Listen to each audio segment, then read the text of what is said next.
Bonjour, bienvenue dans le podcast des Humagogues, le podcast des innovations d'utilité sociale avec des experts formateurs des Humagogues qui expérimentent de nouvelles méthodes ou redécouvrent des approches dans le seul but d'améliorer le quotidien des personnes qu'ils accompagnent.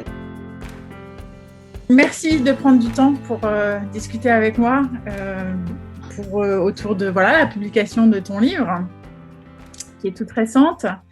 Donc, ce livre, il est intitulé « Le bébé n'attend pas, repérer, soigner et prévenir la détresse chez le tout petit enfant ». Est-ce que tu peux me dire pourquoi tu as décidé d'écrire ce livre ?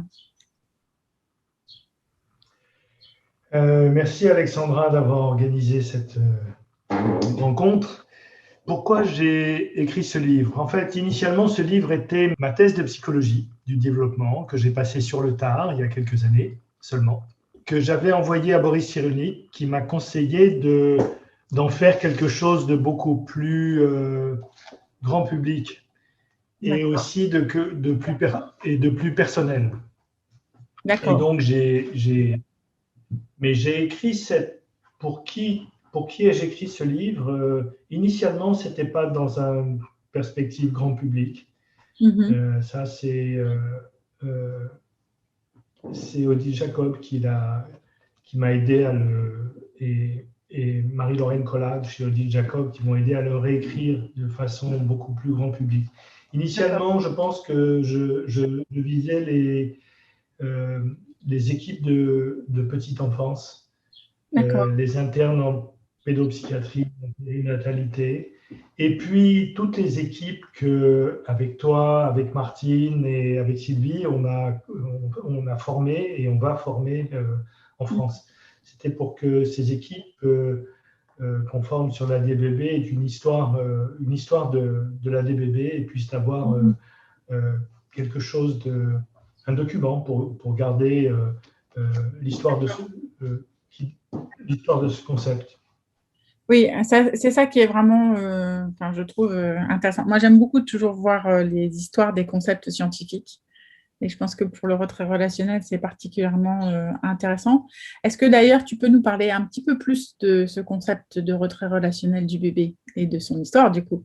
C'est quelque chose qui est essentiellement issu de la clinique. C'est vraiment du down-up et pas top-down. C'est vraiment quelque chose qui vient de l'observation. En fait, si je veux le dire dans une perspective qui n'a pas l'air trop... c'est vraiment la perspective de Bowlby et Ainsworth. C'est l'observation directe du bébé dans un sens qui est totalement opposé à celui de l'observation directe psychanalytique. C'est-à-dire celle où il n'y a pas une grille, un préalable théorique qui veut dire voilà pourquoi, qui donne sens à ce qu'on observe. Mais plutôt rassembler des faits cliniques, les ordonner, et ensuite donner sens à la fréquence ou à la caractéristique de leur ordonnance. En plus, c'est peut-être lié au fait que j'ai trouvé pendant mes études de médecine et ensuite comme professeur de pédopsychiatrie qu'il n'y avait pas de cours à disposition des pédopsychiatres, des étudiants en médecine sur le développement précoce. Actuellement, quand j'ai commencé à être prof ici à Bichat, ces cours étaient faits étaient délégués par les professeurs de psychiatrie à des psychologues cliniciens. D'accord. Qui faisaient donc une présentation du développement précoce comme étant exactement identique à celui donné par Freud dans 3 essais sur la sexualité. D'accord. Et pendant quelques années, j'ai répété ce catéchisme jusqu'à ce que je m'aperçoive que ce n'était pas vraiment la réalité des choses, c'est pas comme ça que les bébés fonctionnent et c'est pas comme ça que la recherche développementale qui a explosé ces 40 dernières années nous montre que le bébé fonctionne et que les interactions fonctionnent. Et le bébé est un être extraordinairement social dès le début de sa vie. Et au fond, c'est ce qui nous passionne, toi et moi, dans ce métier, c'est qu'au fond, les bébés, il suffit de les regarder, leur prêter attention pour qu'ils vous répondent. Oui. Boum. Tout de suite, il se passe quelque chose relationnellement, tout Et de donc, suite, on accroche, quoi. Oui, et c'est à leur initiative. Si on les regarde, si on les regarde et si on a un minimum de politesse vis-à-vis des gens qui, comme les bébés, sont extraordinairement polis, courtois et intéressés par l'autre. Et c'est pour ça que c'est si drôle. Et donc, c'est ça qui m'a conduit à penser que, bon, après cette expérience où j'ai fait l'apprenti pédiatre en Afrique, qui a été une expérience très, très marquante à cause de la dureté de ce que j'ai pu y voir et de la gravité des pathologies des enfants, et en particulier celle du kwashiorkor, qui est essentiellement une pathologie des effets de la dépression maternelle et d'un sevrage précoce. Et donc, c'est à partir de ça que j'ai commencé à réfléchir sur la dépression du bébé, sur les bébés qui sont trop silencieux, ceux qu'il faut aller chercher, ceux qui ne vous attirent pas, au sens, pas à cause de leurs caractéristiques physiques, mais normalement, un bébé en bonne santé, ça vous attire énormément. On est attiré vers sa majesté, le bébé, quoi. Et si le bébé n'est pas en majesté, c'est qu'il y a quelque chose qui ne va pas, quoi. Et donc, je suis revenu avec cette idée qui m'a beaucoup travaillé pendant longtemps. Et ensuite, j'ai cherché à faire une échelle de dépression du bébé. Je me suis aperçu que ça n'avait pas de sens. Et puis, j'ai fait une échelle de retrait. Après, être tombé d'abord sur des travaux de pédiatres américains qui essayaient de faire une échelle relationnelle chez les bébés qui avaient des retards de croissance. Et donc, je me suis aperçu que c'était des échelles. C'est ça que je cherchais. Donc, comme on n'invente jamais rien, je me suis basé là-dessus pour faire un outil qui soit pratique, cliniquement utilisable et facile, et qui ne soit pas un outil diagnostique, qui ne soit pas un outil réservé aux médecins, et qui soit un outil d'alarme pour se rendre compte qu'un bébé n'est pas là où il devrait être. Ce qui est intéressant, moi, je trouve, dans l'utilisation de l'échelle que tu as construite, je vois du côté de la formatrice que je suis, en fait, c'est à quel point les professionnels qui apprennent à l'utiliser, d'un seul coup, voient le bébé, en fait, comme si avant ça, ils ne voyaient pas tout à fait. Et puis là, ils voient des choses et ça change tout. À partir de là, ça change tout. Tout change. Ils n'ont pas forcément de nouveaux outils dans leur pratique, mais ils les utilisent complètement différemment. Et ça redonne aussi un… Merci de cette appréciation, mais ce n'est pas moi qui l'ai construite. Je l'ai co-construite. Oui.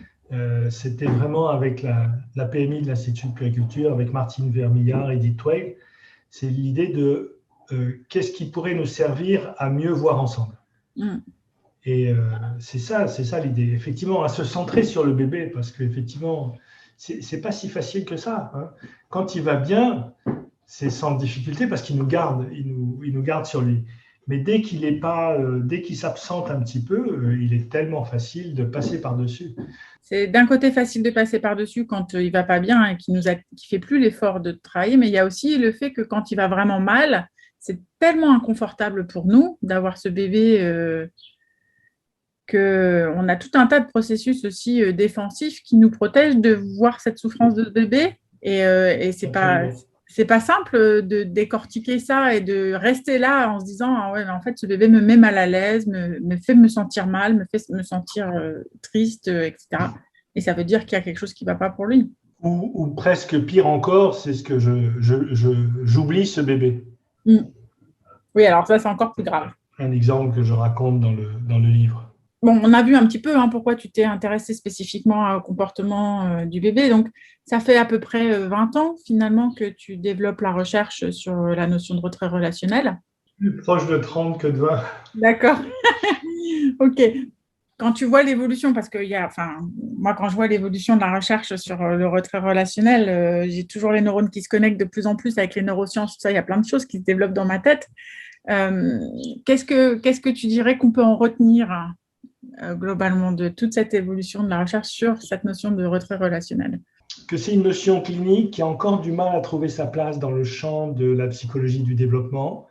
Et nous avons vu, toi et moi, récemment, avec Sylvie, que c'était pas si facile. Les gens ont du mal. Il faut qu'on fasse toujours la preuve de cette notion parce qu'il y a une évidence clinique, mais cette évidence clinique, elle n'est pas tellement prise en compte par les purs chercheurs développementalistes qui, eux, nous parlent toujours de la nécessité de faire que cette notion de retrait relationnel durable fasse sa preuve par rapport au tempérament, par exemple, ou à ce genre de choses. Il y a encore du travail là. Ça aussi, oui, je crois que c'est une aporie, c'est jamais fini. On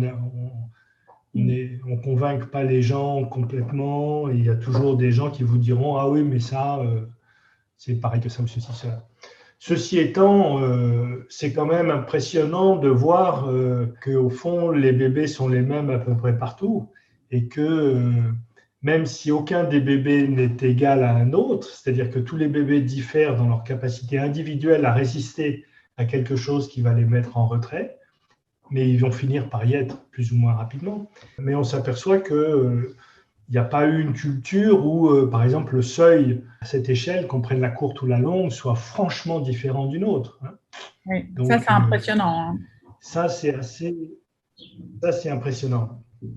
Avec la capacité d'utilisation par les professionnels de tous les pays, quelle que soit leur culture, comme un langage entre eux, et aussi comme quelque chose qui soutient, comme tu le disais, l'attention vis-à-vis du bébé.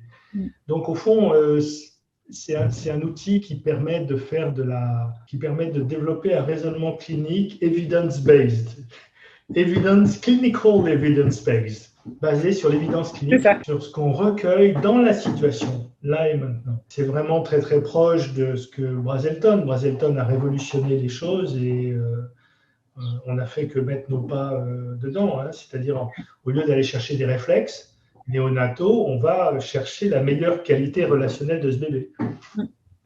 Et si on ne la trouve pas, il faut vraiment qu'on mène une enquête pour chercher les causes qui gênent ce bébé pour jouer le jeu humain qu'il passionne tellement et pour lequel il est tellement doué. Et sachant que s'il est tellement passionné et tellement doué pour ce jeu et qu'il a renoncé à le jouer, c'est qu'il y a vraiment quelque chose qui ne va pas, quoi. Voilà. C'est un vrai signal d'alarme. C'est un vrai signal d'alarme. Voilà. Alors, on a eu une actualité là, c'est cette dernière année et demie particulière avec la pandémie. Tout le monde en parle encore et on n'a pas fini, à mon avis. Si tu devais nous transmettre 3 inquiétudes que tu aurais pour les bébés de notre temps, quelles seraient-elles et ce serait quoi à ce moment-là tes conseils, en fait, d'un point de vue en tant que professionnel, expert? Les tiens valent les miens, donc ce serait intéressant de voir si on est d'accord sur les mêmes. Mais pendant la pandémie, moi j'ai trouvé que les différences s'accroissaient, c'est-à-dire que ceux qui vont bien allaient mieux et ceux qui vont mal allaient encore plus mal. Et c'était particulièrement vrai des très jeunes enfants, c'est-à-dire que j'ai vu plein d'enfants autour de moi, des bébés, qui ont profité de leur père. Ils avaient les pères à la maison et les pères soulageaient les mères, ils étaient en vrai partenariat. Et ça permettait des liens père-bébé beaucoup plus intenses et faciles. Et puis, ça faisait des jeunes enfants qui étaient dans des environnements beaucoup plus tranquilles, sans être baladés à 7 heures du matin pour aller dans une crèche pendant 8 heures par jour. Et on voyait des bébés comme ça, souriants. Et de l'autre, ici, à la polyclinique, on a vu aussi des familles avec des jeunes enfants dans des violences intrafamiliales, c'est-à-dire en clair des pères qui tapent ou qui hurlent sur les mères. Et donc, on les voit encore assez gravement désorganisés. Peut-être ce qui me frappe le plus, c'est avec l'introduction des écrans, de voir un truc que je n'avais pas vu à ce point-là. C'est récent, voir des très jeunes enfants avec un écran dans les mains. C'est comme aussi avec les très jeunes enfants avec la tétine dans la bouche, ce qui m'a toujours beaucoup choqué. Moi, je prends ça comme un bouchon. Tais-toi et débrouille-toi tout seul. Et le truc, c'est pareil, ne m'embête pas, quoi. Donc ça, c'est vraiment ce qui me préoccupe le plus, c'est-à-dire peut-être dire aux parents combien c'est important que la petite enfance, ça passe très très vite. C'est tellement dommage de ne pas bénéficier de cette générosité et de cette capacité du bébé à nous émerveiller. Alors, ça suppose qu'on se mette à sa hauteur, qu'on se calme, qu'on se tranquillise et qu'on attende les choses. Ouais. Mais si on fait ça, on est vraiment récompensé. Et donc, je suis inquiet de voir qu'effectivement, beaucoup de jeunes parents, parce qu'ils sont isolés, parce qu'ils sont stressés, tout ça, peuvent avoir du mal à faire ça et à bénéficier de ça. D'un autre côté, ils sont très avides de nouveautés et on peut leur montrer, au fond, on peut leur montrer ce que ça fait de faire un still face, ce que ça fait d'interrompre brutalement une communication avec son bébé quand on est au portable. Et je pense que là, ils peuvent être sensibles à ça. Plutôt que de faire des discours généraux sur le DIP, des machins complètement imaginaires, c'est montrer à des parents ce que ça fait vraiment l'interruption d'une interaction. On dérange le bébé quand on rompt une interaction avec lui. Parce que très très vite, les bébés s'habituent à nous, pour le meilleur ou pour le pire. Donc ça, c'est vraiment la chose importante, quoi. Dans les premiers mois, ne pas s'habituer à... Parce que le bébé, il va se mettre à penser à autre chose. Ensuite, il ne faudra pas trop s'étonner s'il se préfère le portable à l'interaction avec vous, ou si ensuite il va se mettre dans ce genre de choses. Donc c'est ça qui te préoccupe, qui m'embête pas mal. Ouais. Et puis, particulièrement aussi dans notre pays, ce qui me préoccupe, c'est la difficulté qu'il y a à mettre en place des choses évidentes. Pourquoi dans notre pays, on continue à maintenir des pratiques qu'on est les seuls à faire? L'exception française. Tu as des exemples de ces pratiques-là? Elle est peut-être bien sur le plan culturel, mais sur le plan de la petite enfance, l'exception française, c'est juste calamiteux. Les modes de réponse sont toujours très français, c'est-à-dire qu'on rajoute on dit que c'est un problème de moyens, alors que ce n'est pas un problème de moyens, ou pas que. Et on rajoute une strate administrative ou quelque chose, et on a beaucoup de mal à avoir une position homogène, qu'il s'agisse d'adoption précoce, d'abandon sous X, de temps de séjour en crèche, de dépistage de la dépression postnatale, père ou mère, qui est Voilà, ça, c'est des choses graves, préoccupantes, dont je parle à la fin du livre, parce que c'est les raisons qui m'ont fait quitter la commission des 1000 jours, parce que, certes, augmenter le congé parental paternel était une très bonne idée, mais ce n'est pas évident que ça ait été la mesure la plus prioritaire à faire. Et il y en avait plein. Il y en avait plein d'autres que je suggère, en particulier qui serait de mettre l'enfant au centre, quoi. Et du droit français, hein, pour mieux gérer les séparations parentales, pour mieux gérer les situations de protection et de placement. Mais bon, ce qui est étonnant, c'est le décalage entre, là à nouveau, hein, c'est dans l'accompagnement que j'ai des professionnels via la formation, la supervision, c'est cette casquette-là que j'ai quand je parle là. Ce qui est étonnant, c'est que les professionnels de terrain avec lesquels j'échange beaucoup, ils sont d'accord avec ce que tu apportes. Enfin, ils le savent d'une certaine manière. Ils le construisent, mais ils n'arrivent pas à le mettre en œuvre. Ils n'ont pas les structures. C'est comme si la mécanique autour de leur job les empêchait de mettre en œuvre ce qu'ils pensent être efficace et pour lequel souvent ils ne se trompent pas, en fait. Je trouve qu'on a quand même des bons professionnels sur le terrain. Celles et ceux que tu vois, c'est les meilleurs.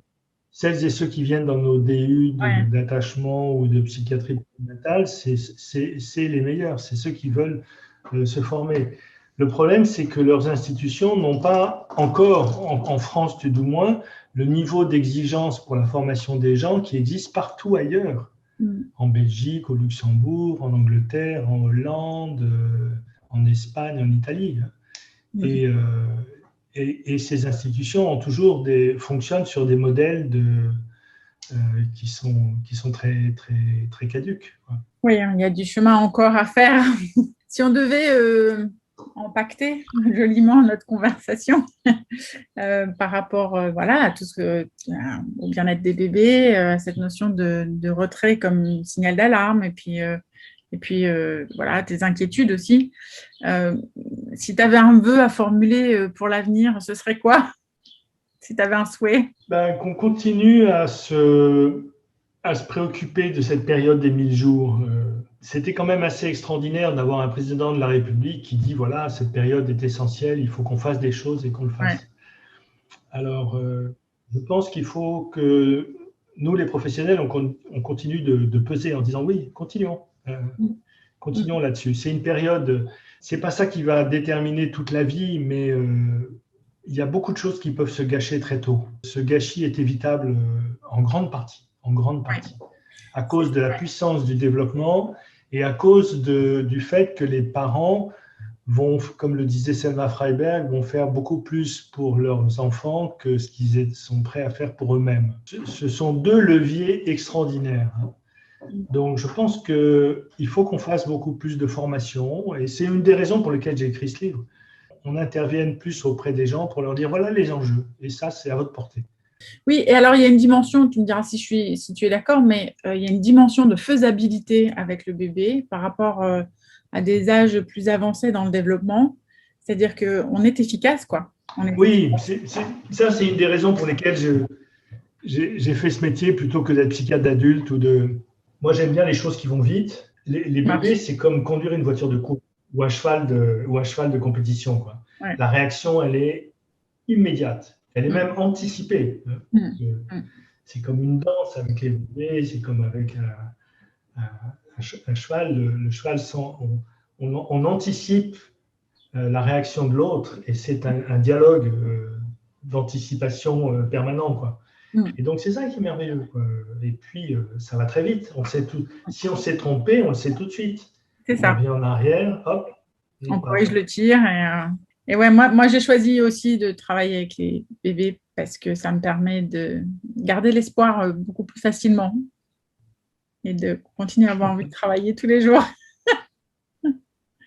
Et c'est ça que cette période-là, elle est intéressante parce que le dynamisme du bébé nous permet de faire, je trouve. En tout cas, merci. Est-ce que toi, tu as envie de rajouter quelque chose, indépendant de mes questions que j'ai posées? Oh, merci. Merci à toi de cette opportunité. C'est vrai qu'écrire un livre, ça permet de revenir sur son parcours, et c'était vraiment très intéressant de le faire. J'ai appris aussi beaucoup de choses en le faisant. Et puis, c'est une boîte de dialogue, quoi. Ça fait des tas de dialogues avec les gens. Et c'est une aventure qui commence sur ce mode, quoi. Ouais. Est-ce que tu as d'autres projets de livres en tête? En fait, celui d'après, qui est déjà... il s'appellerait Parents. Juste Parents. Et de la même façon, revenir sur ce que c'est que l'expérience d'être parent, d'avoir été enfant, l'expérience avec ses parents. Donc, c'est recroiser les mêmes choses, l'attachement, la découverte de son bébé quand on est un homme et qu'on a assisté à l'accouchement de sa femme. Ou voilà, c'est... la psychopathologie, les choses qui se passent bien, les choses qui se passent moins bien, les évolutions de la biologie du parentage, du parenting, enfin, plein de choses qui sont en train de nous montrer combien, au fond, on est des cerveaux toujours reliés, quoi. On est online en permanence avec l'autre. Ouais, complètement. Et c'est pour ça qu'on peut... Le retrait, c'est amusant parce qu'à chaque fois qu'on fait une formation, toi et moi, on fait toujours le même coup. On s'arrête. Hop, on fait ça. On fait le still face. Quoi. Et ça, là, ça convainc tout le monde, quoi. Les gens le sentent directement dans leur propre mécanisme psychique. Voilà, ils le ressentent. Et ils s'aperçoivent qu'ils sont des êtres constamment d'interaction. Donc, au fond, la grande question, c'est vraiment le développement précoce psychique, quoi. Comment on s'individualise, comment c'est un truc absolument formidable. Hein. C'est la nouvelle frontière scientifique. Quoi. C'est un truc qui commence d'être exploré. Et le retrait, c'est juste quelque chose du côté du bébé qui montre sa façon à lui d'envoyer une fusée rouge en disant ça va, après les bornes, il y a les limites.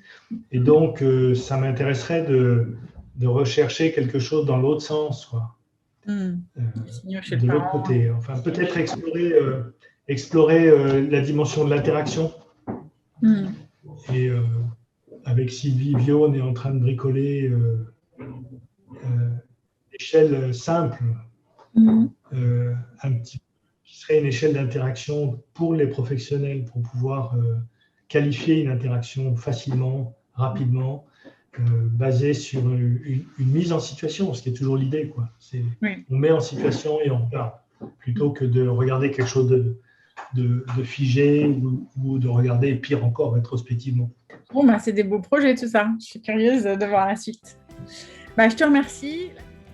Si vous souhaitez évaluer le retrait relationnel du bébé, Alexandra Després anime une formation pour apprendre à utiliser l'échelle Alarme Détresse Bébé. Pour en savoir plus, rendez-vous sur umagogie.fr. Merci de votre écoute. Retrouvez-nous bientôt dans le podcast des Humagogues, les pédagogues centrés sur l'humain.